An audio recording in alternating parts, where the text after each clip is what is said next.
Assalamualaikum warahmatullahi wabarakatuh.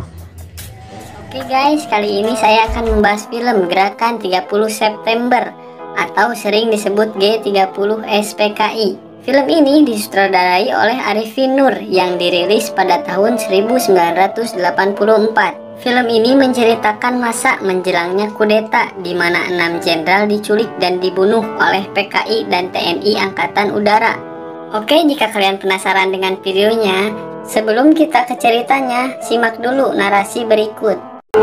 Peristiwa penganiayaan ini terjadi pada tanggal 13 Januari 1965 sekitar subuh di desa Kanigoro yang terletak tidak jauh dari kota Kediri. Ribuan orang-orang PKI menyerbu tempat training center pelajar Islam Indonesia. Kecuali melakukan pemukulan terhadap seorang kiai dan beberapa orang guru, mereka menginjak-injak kitab suci Al-Quran. 2 hari kemudian, pada tanggal 15 Januari 1965, di suatu desa juga di Kediri, ribuan orang-orang PKI menyerang petani Sudarno dengan dalih sengketa sawah. Kepala desa yang mencoba meleraikan dan menengahi tidak luput pula dari pengeroyokan dan penganiayaan. Pada tahun yang sama, di Sumatera Utara, terjadi aksi sepihak PKI yang dikenal sebagai peristiwa Bandar Betsi. Peristiwa ini merupakan sengketa tanah milik negara dengan kaum tani yang menggarap secara tidak sah, dan sebenarnya persoalannya telah diselesaikan secara baik. Tetapi kaum tani kemudian dihasut oleh orang-orang BTI PKI untuk menduduki kembali tanah itu secara sepihak melawan pemerintah. Dalam peristiwa ini seorang petugas Peltu Sujono tewas karena dikeroyok dan dianiaya. Aksi-aksi sepihak yang didalangi PKI ini juga terjadi di Indramayu, Boyolali, Klaten, dan berbagai tempat lainnya di Indonesia. Sementara itu, sebenarnya pada bulan Desember 1964 terungkap adanya dokumen tentang rencana perebutan kekuasaan yang akan dilakukan oleh PKI. Namun oleh PKI dokumen itu dikatakan palsu dan malah menuduh balik bahwa fitnah itu sengaja disebarkan oleh lawan politiknya, yaitu Partai Murba yang Trotskist, dalam hal ini Khairul Saleh dan Sukarni. Juga dokumen yang semacam pernah tersiar menjelang pemberontakan PKI Madiun tahun 1948 yang juga disanggahnya namun kemudian terbukti benar. Dalam rangka persiapan gerakan perebutan kekuasaan negara, Partai Komunis Indonesia PKI membentuk Biro Khusus pada tahun 1964. Tugas Biro Khusus ini adalah beri tugas oleh pimpinan PKI untuk menyusun gerakan 30 September 1965. Sementara itu pula, atas saran Perdana Menteri Republik Rakyat Cina Zhou Enlai, PKI melancarkan tuntutan pembentukan angkatan kelima, yaitu agar buruh tani dipersenjatai. Tuntutan PKI ini tidak mendapat dukungan kecuali dari pimpinan Angkatan Udara Auri, Menteri Panglima Angkatan Udara Omar Dhani. Sebaliknya, Menteri Panglima Angkatan Darat Letnan Jenderal Ahmad Yani secara tegas menolaknya.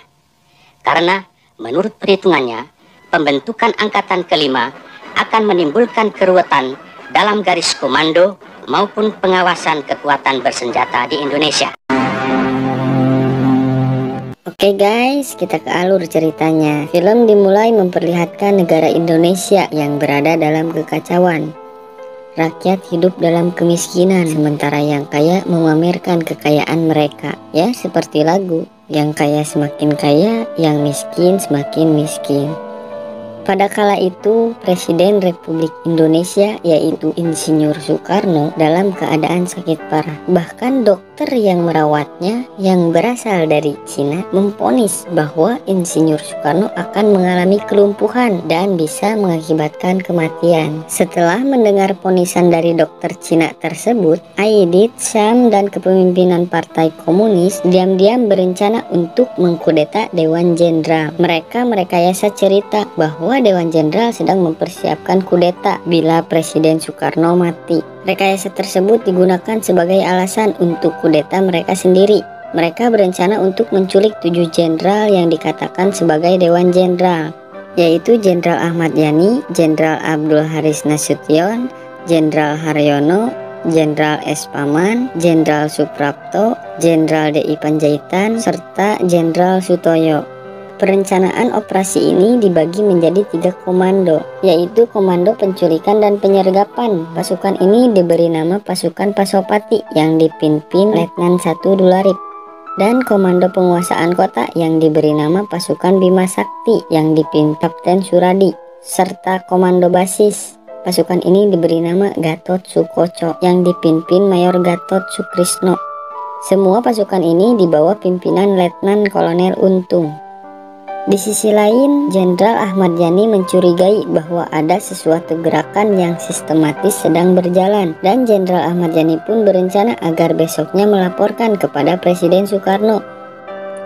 Namun sayangnya, pada tanggal 30 September sampai 1 Oktober, tepat pada pukul 4 subuh, pasukan yang dikomandani oleh Untung menculik 7 jenderal yang telah direncanakannya. Ahmad Yani yang mencoba melawan ditembak dan mati di tempat.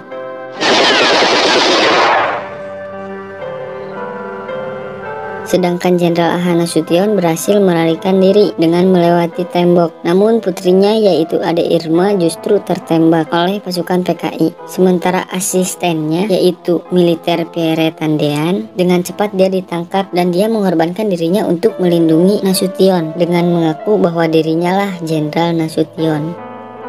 Di sisi lain, Jenderal D.I. Panjaitan ikut dengan rela mengikuti pasukan tersebut. Tetapi ketika dia berdoa terlalu lama, sebelum memasuki truk dia dibunuh.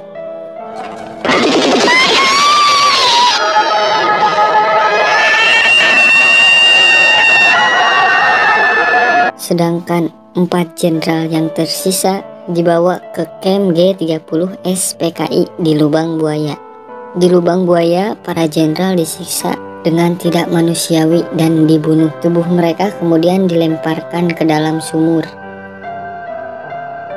Pagi berikutnya, anak buah Kolonel Untung mengambil alih kantor RRI dan memaksa staf di sana untuk membacakan pidato Untung dan mengumumkan pembentukan Dewan Revolusi yang menyatakan bahwa gerakan 30 September bergerak untuk mencegah kudeta oleh Dewan Jenderal. Soeharto yang dibangunkan pagi buta membantah pengumuman Untung. Dia menyatakan dengan tegas bahwa tidak ada Dewan Jenderal dan membuat catatan-catatan tambahan tentang hakikat gerakan 30 September. Karena ada kekosongan kekuasaan, dengan meninggalnya Yani, Soeharto mengambil kendali sementara Angkatan Darat dan mulai merencanakan serangan balik dengan anak buahnya. Bahwa saya telah mengambil komando dan pimpinan sementara Angkatan Darat agar tidak terjadi kekosongan pimpinan. Namun bagaimanapun Soeharto tidak mau memaksakan pertempuran. Soeharto malah menyatakan bahwa ia akan memberikan pengumuman lewat radio yang disampaikan setelah pasukan yang setia kepadanya merebut kantor RRI. Pengumuman ini menguraikan situasi kala itu, menggambarkan gerakan 30 September sebagai kontra-revolusioner dan menyatakan bahwa Angkatan Darat akan berurusan dengan kudeta ini. Beberapa waktu kemudian, pasukan di bawah kepemimpinan Soeharto menyerang sebuah markas G30 SPKI, sementara tentara yang berfasilitasi dengan PKI melawan Soeharto.